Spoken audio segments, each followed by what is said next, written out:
Okay, this season I decided to try and make some coasters with bottle openers built in. I made some mistakes, learned a few things along the way, but these have been very popular. Got a lot of feedback on these from Facebook. A lot of people asking, how did I do the bottle opener?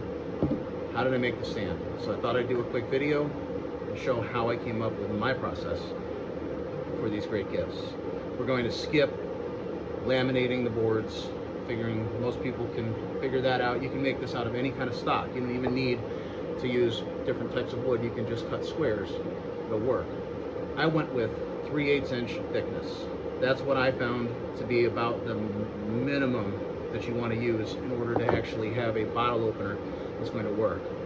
You also notice on these, the way I originally did these creates stress on the glue seams if you use it to open a bottle. So I've been orienting it the other way, and that's what I'm going to do on this video, is orient it vertically to go with the ring. So set those aside and let's get started. So what you want to do is create a board that's long enough to make 6 coasters. So if you're doing 3.5 or you're doing 4 inch or whatever square you want to do, make sure you have enough length in your laminate to cover 6 individual coasters. Why 6? First of all, it's going to give us 4 coasters. We're going to cut 1 in half to make the stand. And I like to have an extra just to keep. So I keep one of every single one of my types that I make. Plus, if you do mess something up, you do have that extra one, because trying to recreate this from scratch, tricky. So what we're going to do is we're going to mark on the back of every one of these a diagonal to find center. So I'm going to use my Irwin square here, and for this is the one we're actually going to cut in half. So I really only need one line, just kind of as a quick reference. These, however, I want to find center, and we'll show you why in a minute. Just kind of give it a quick X. Or a quick X. You're going to do that with all 4 of them. I like to use these to punch, hole right in the middle. And that's going to give us a nice guide hole, because we have to do 2 steps with this. We have to take out enough material so that the bottle opener will sit flush, and then we have to scallop out some of the interior so the bottle opener can actually get underneath the lid. So we're going to use 2 different methods. One is the drill press, one is a plunge router, and that's what made it doable for me. So we're going to move over to the table saw. We're going to cut this in half, show you how I make this stand from one of the coasters.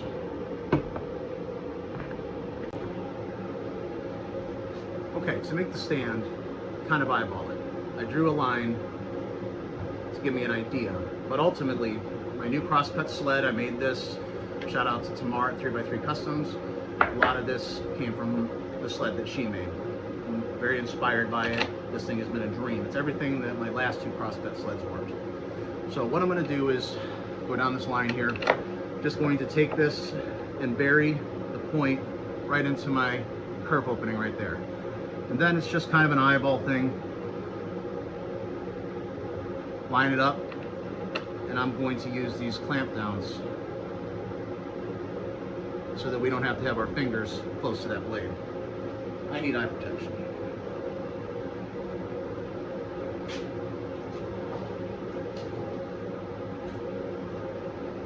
Okay, normally I turn on dust collection too, but it'll make it awfully hard to hear. So we're just going to fire this up and make a quick cut, double check.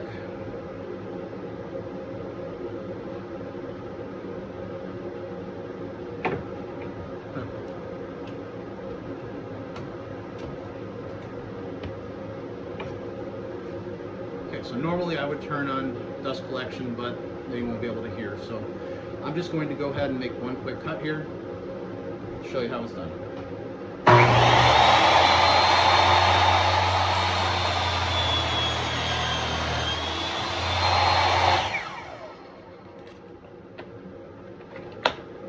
So now we have the 2 triangles that will make our matching stand for these coasters.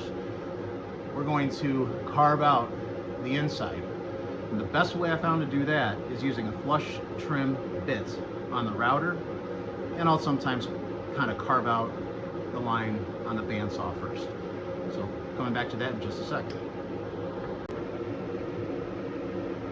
Okay, so if we're going to use a flush trim bit to cut out the middles of these, we need something for the flush trim bit to ride on. So these work fantastic.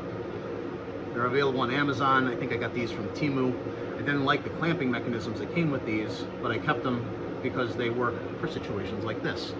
So with these, just a little bit of two-sided tape.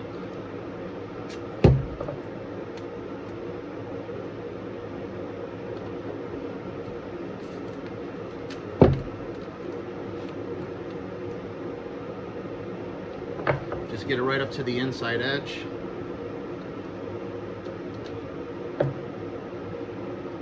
And I'm just going to go ahead and use 2 of them so I don't have to worry about the tape sticking to 2 consecutive pieces. So I went ahead and chamfered the edge just like I did on the other coasters, because I like that chamfered edge to be on the stand. So we need to make sure we put this as square as possible. I just tend to set it up with my table and squeeze it in. So now we have this lovely spot that I can carve out with the bandsaw pretty close. Don't have to get too close. It will make a gentle curve, so you don't want to take the cut too far in. I'm going to go ahead and tape this other one up. We'll go over to the bandsaw and then to the flush trim bit. All right, I'm over to the good old Craftsman bandsaw. It doesn't do me much for resaw or anything like that, so it's high on my list of future upgrades. But for projects like this, works just great. I only have 2 sets of coasters left to make for Christmas, one for my brother, one for my sister, and I'm done with coasters for the season. So may as well just go ahead and tape up all 4 pieces on their own individual brackets. Makes it much faster when you're moving to the router after this quick cut. So we're going to do a quick rough-in cut here.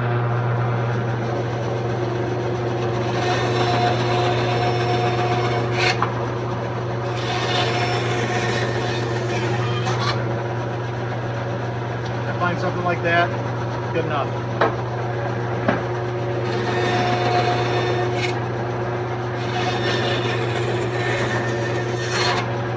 Try and give it a little bit of a radius on the inside corner because the router bit will naturally create a curve, which we'll see in just a minute.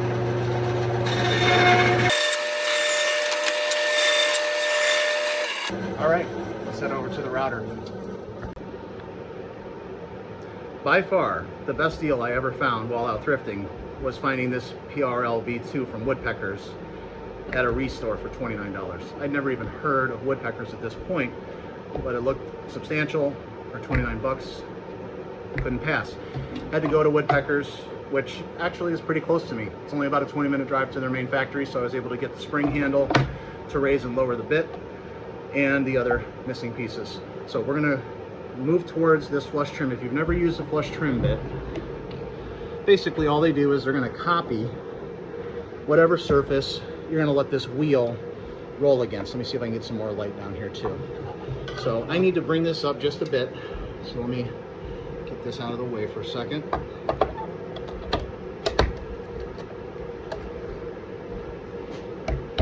Just going to get the roller right above the wood. So I really don't want that cutting edge to be anywhere near the metal. And that's about as close as I can make it right there. All right, it's gonna get loud here. So I'm gonna zoom in here. And hopefully this goes well. I do have dust collection hooked up, so it's gonna get loud too.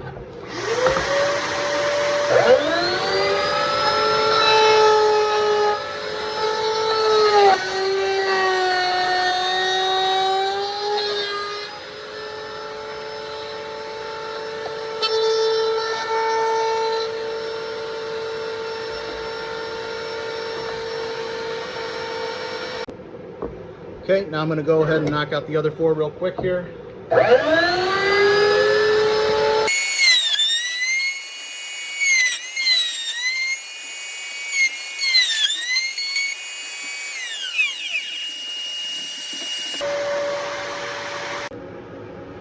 Okay, now that we've used the flush trim bit on the router table, perfect little corners, nice and smooth, easy to sand and finish up because I already did a basic sanding on it, treating it like a coaster. It is a little tricky to get these off sometimes because that tape really does hold well. Sometimes a little help with a pocket knife, blade, anything like that. So now we have our fronts and backs of our coaster holders. We're going to come back to these in just a minute. So time to move on to the next step. We're going to start putting bottle openers in the bottoms of these. So the way I do this, picked up this drill press vise. Let me see, I know I marked one of these, here we go. So I got my little cross and my point.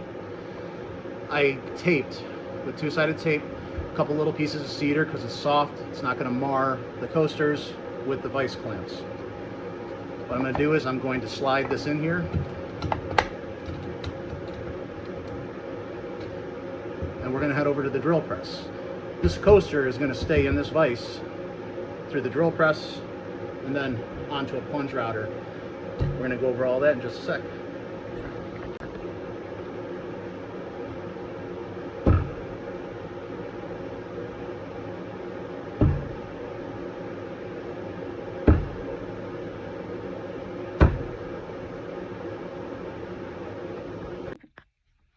Okay, for the next step, I have this flat bit, same diameter as this. The problem was, you need a brad point in order to use this. If you go too deep with a Forstner bit, deep enough for one of these, the brad will poke through the top of the coaster and nobody wants that. That's where I came into the problem. So I'm going to use this to just recess this, make sure it fits, and then we'll head to scalloping it out with the router. So here's my crummy old tradesman flea market find. This will be upgraded at some point, but for now it works for what I need. Just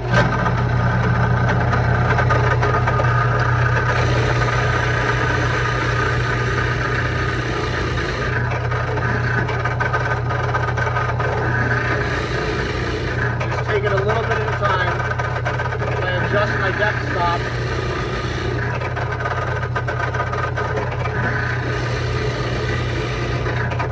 I'm happy. So we're going to just slide this out,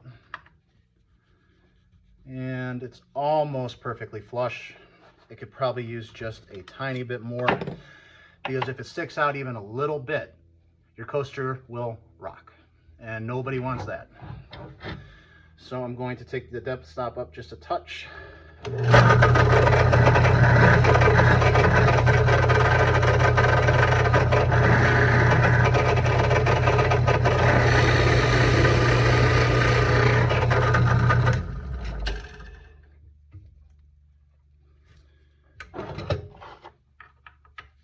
There we go.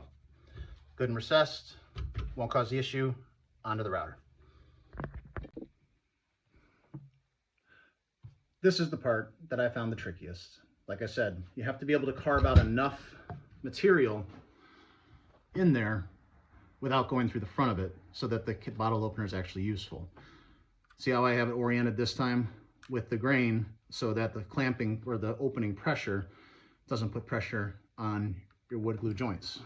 So what I'm going to do is use my nice T-track clamp or dovetail clamp. Just kind of secure this down to the table. Use my pencil and get this turned to exactly where I want it. Then I'm going to just pencil in my area,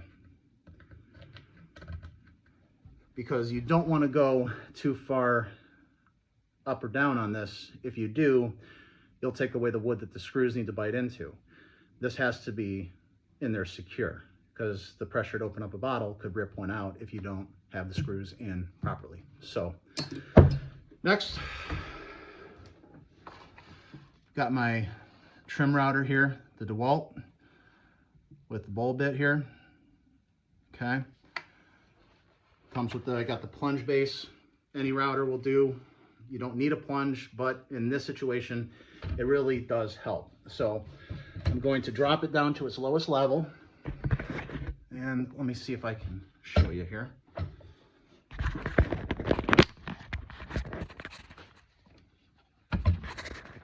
Going to make sure that it's not going to cut through.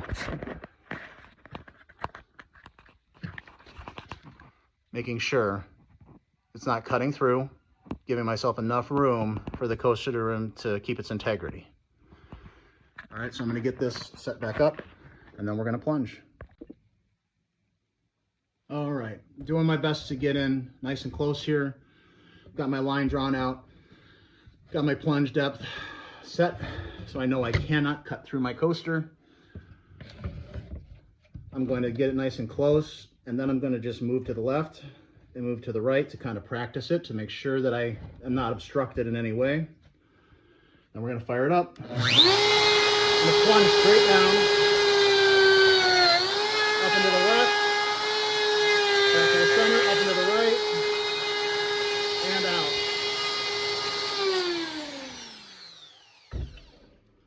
So now,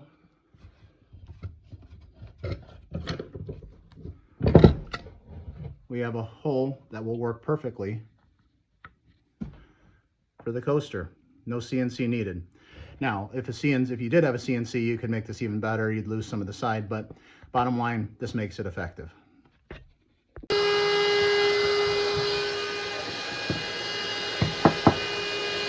Cut into them the wrong way. So we're improvising.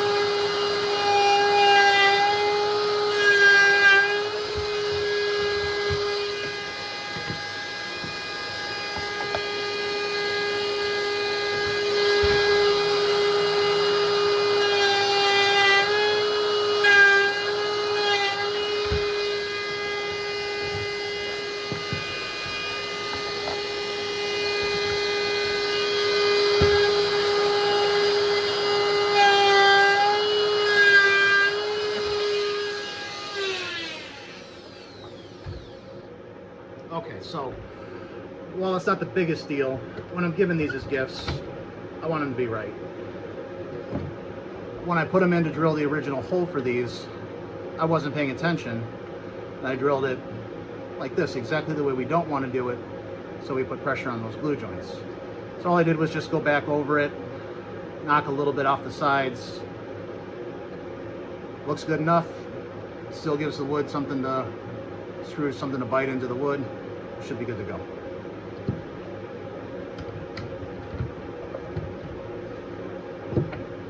So now all we're going to do is set these in exactly the way we want them.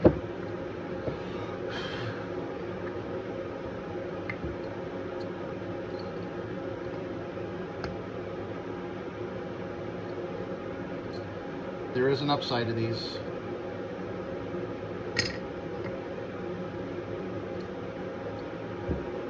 Definitely want to watch out for that. You can tell by the flat side, and then this side, the screw heads are recessed just a bit.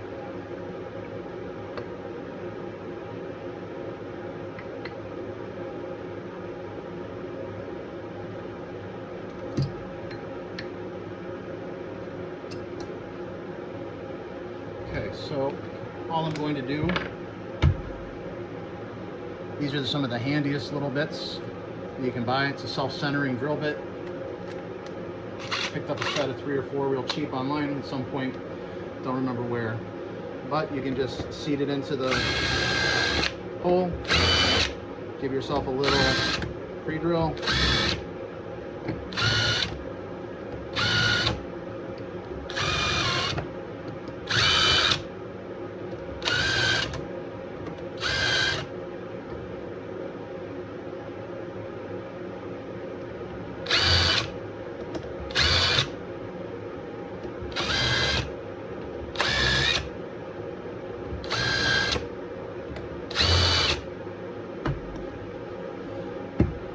basically these are done. They just need to be oiled, which, by the way, for these I've been using mineral oil. I experimented with poly, I experimented with linseed oil, I experimented with tongue. tongue kind of hardens, so do linseed oil, and polyurethane creates a waterproof surface, which is not what you want for a coaster. So I thought it through and give it a good mineral oil bath, and then that allows the wood to continue to breathe, so when people set their beverages on top of it, it won't just beat up and run off. It may still do it because they are wooden coasters, they're not cork, but they'll do a better job of handling the moisture with just mineral oil on it. So what we're going to do next, I'm just going to spend some time sanding, getting these nice and smooth. I'm going to have to take them up to the laser engraver, put my sister's initials in one set, my brother's initials in the other. We'll come back to the oiling process, but next we're going to build the stands for them. That was probably what I got the most questions about. Basically, the coasters are ready to go, so time to build some stands. Okay, earlier I said when I make a long board for coasters, I try to make enough for at least 4 coasters, an extra coaster to cut up for your feet, and then hopefully either one to keep for my own collection or so a little bit of cutoff, because what we need is some kind of stringer to go in between these legs. So instead of, you can measure, you can do all that kind of stuff. I work with this was all live edge wood, so the dimensions aren't exact for every single piece. They can be slightly different. So all I do is I stack them up, and then I put these on both sides. I'm going to go long ways with these stretchers. That side has a little bit of bug. So I'm just going to kind of center it here, and then I'm going to mark it.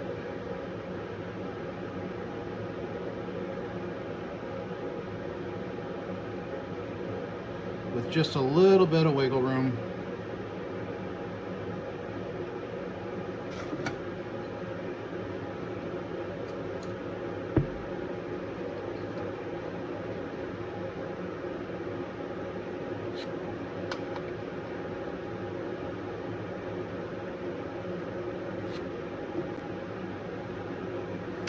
So I have my width for the stringers here.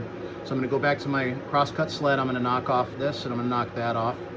I'm going to turn it and cut strips to go in between. So let's flip around to the table saw. Be right back. One of the favorite things about this cross-cut sled that I built were the T-tracks, because I intend to have stop blocks that I can put in here that can ride the rail, twist down, and lock. We got this flip up stop as well. So I drew a line, so I know how much I need to take off. We're going to take that line right up to the kerf, and I'm going to take this right to the edge. There we go. Now we've got a repeatable cut on both sides.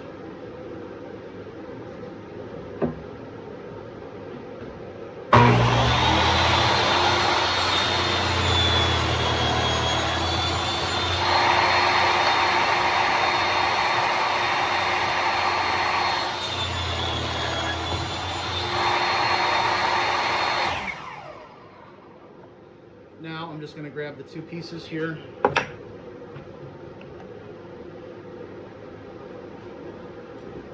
Make sure that it's going to fit.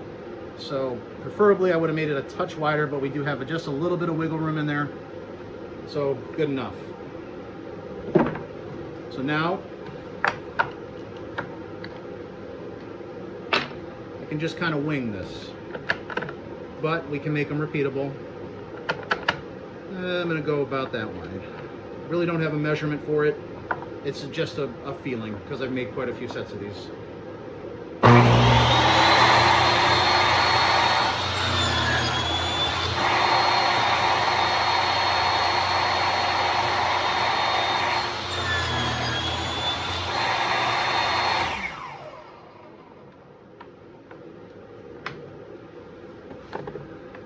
So now we have our stretchers.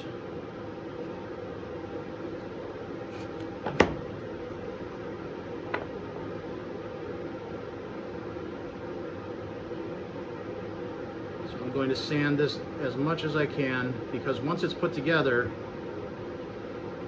it's not the easiest thing in the world to sand and all that. has a tendency to explode on you.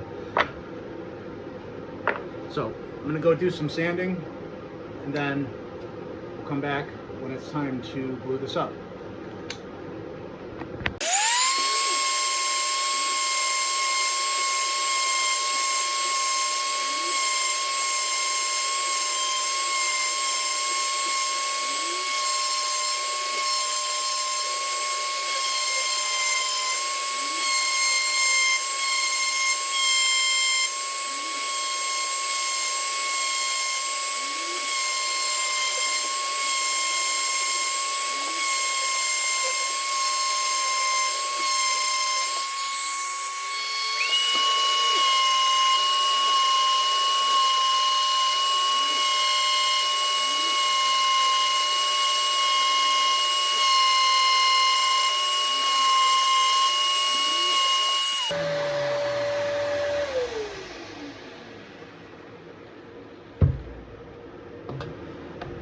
Just did a quick sanding with 220.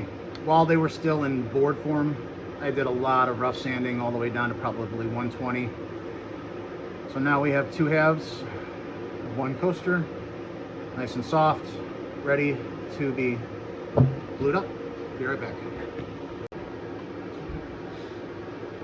Okay, we're gonna make the other base right now. Just gonna take this, I'm gonna set it in, and I'm looking for it to not pass the bottom here. So we want to bring that up just a bit. Then that'll give us where we want the stringers to be. So I can pull this off now, assuming I got the mark right. Didn't quite get in there. Okay. So we're going to work on this piece first.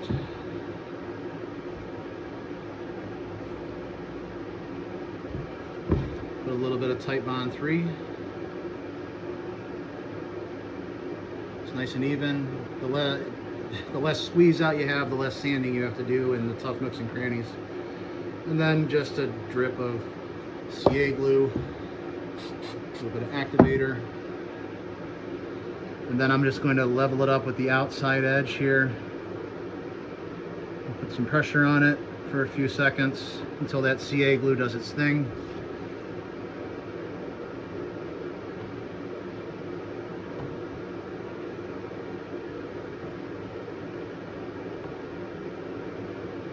The CA glue doesn't give you a lot of strength, so that's why you still want to use the Tight Bond, because you need the strength. Yeah, it's not even grabbing all that tight right now, so we're going to leave that be for a moment, move on to the next one.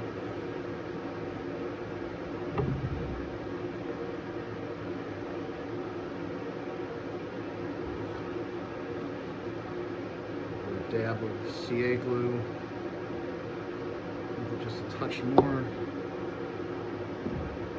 a little bit of activator.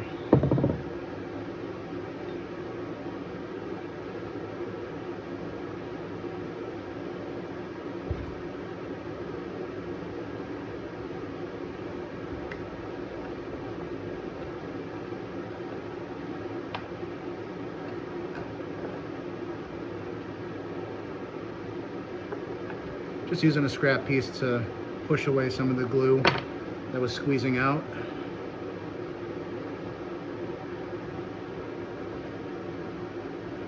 But unfortunately, when it does squeeze out, about the best way to get it out is with a chisel. And for some reason, this just did not stick, so we're going to try again.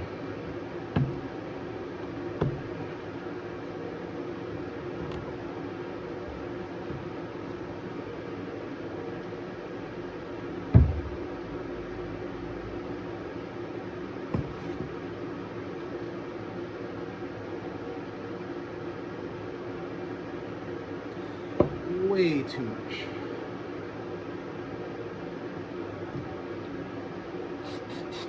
I did say these are a pain in the butt.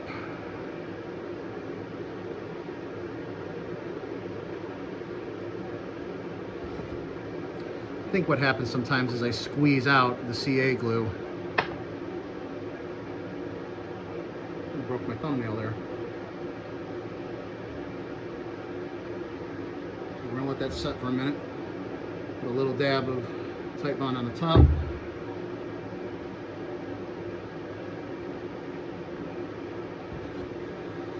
Little dab of CA.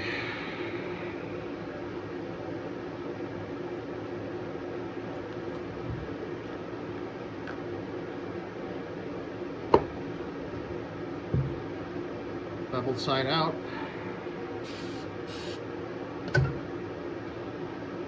Lay this flat and connect it.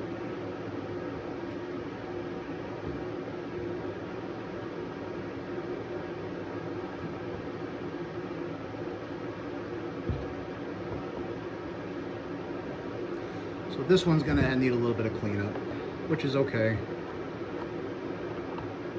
I'm sure I'll come up with a better way of doing this as I go forward, but for now, this is the best way I got.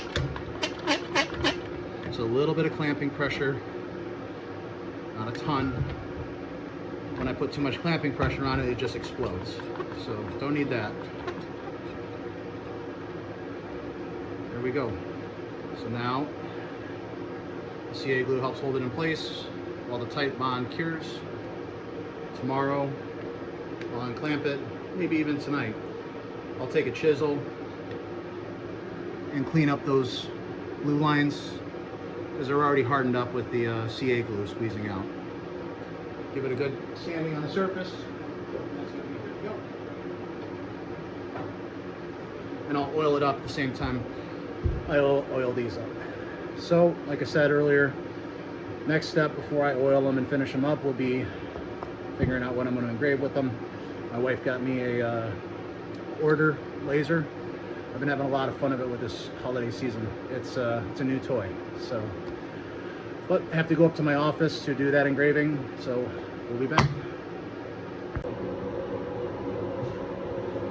Okay, so I got everything engraved. Each one of them. We haven't installed the coaster or the bottle openers yet. So what we're going to do is a mineral oil bath first, and then I will attach the hardware last. I like to be able to get the mineral oil into the recess here without it. It tends to stick if you try and oil it with them in there. And we are running out of time. These are all Christmas presents. So just got a brand new thing of mineral oil.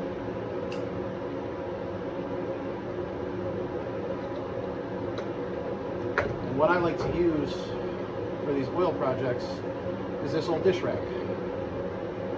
My wife told me to get it out of the kitchen, and I brought it out here, looked at it, I'm like, you know what? It's perfect for this. It's got the tray on the bottom, so I'm just going to simply put the coasters onto the bottom, spill some oil, and then this tray captures any excess oil, and I can actually just pour it right back into the bottle. But I have a lot of things to oil besides these. So I just like to get some gloves, especially on the end grains. I like to really stick them down in there.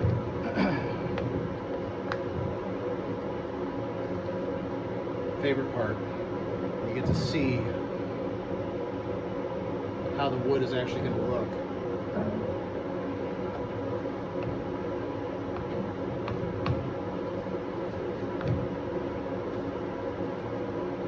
So after these dry, I'll hop back on and record what I do to put in the actual hardware. I use a very low powered bit driver.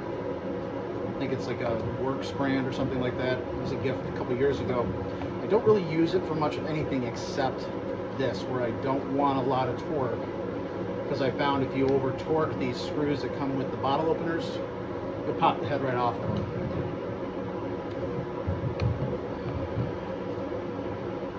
And then that just creates a whole new list of problems to deal with. When I was experimenting with the different methods, I messed up a lot of pieces of wood until I figured out how to do it this way. So those are the ones with the P for my sister's soon-to-be last name. And then these have the D for my brother, because he still has my last name, Duncan.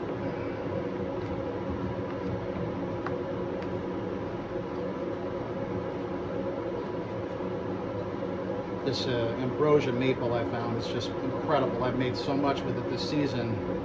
I mean, it's just so figured. It's got some curliness to it. Absolutely gorgeous wood.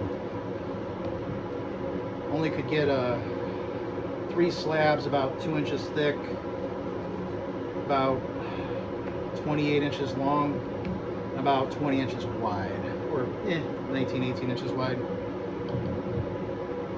So just doing everything I possibly can, cutting it down into thinner strips. Made cutting boards, cheese slicers, about 7 or 8 sets of these coasters. As soon as some of my co-workers saw me making these, and the orders started coming in. So yeah, and boy, just absolutely gorgeous. I love this wood. So there's that for now. We'll be back to install the hardware and they'll be done. Okay, so the stands have clamped long enough here. They actually came out pretty clean. There's a little bit of glue over, a little bit of squeeze out, which I'll take the chisel.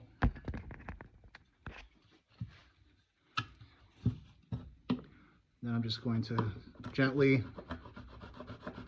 scrape that away, because sanding in that little crevice is a bit tricky. Another little bit there.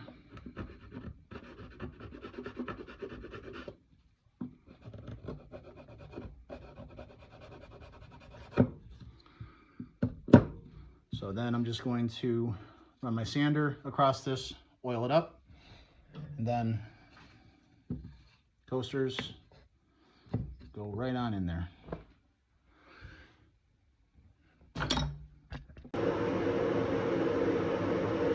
All right, both sets of coasters are done, except for the bottle opener, which we're going to install right now.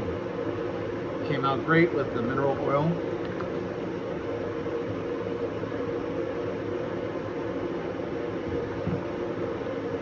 All right, so let's just take them, lay them down. We already pre-drilled the holes earlier, so we're just going to take a look, figure out which way it works the best. Like so. These tiny, tiny, tiny screws. I use this. If I tried to use one of my DeWalt's, can shear the head right off, plus it's a very, very small tip. But this is a neat little tool. It's got like a revolver for your bits. But it works great for this because you do not want a ton of torque going into this. So you just want to get them snug. If you keep ratcheting it down, you can twist the head right off of these. But if you get it right, they hold just fine. I think that's about it. Enjoy making coasters.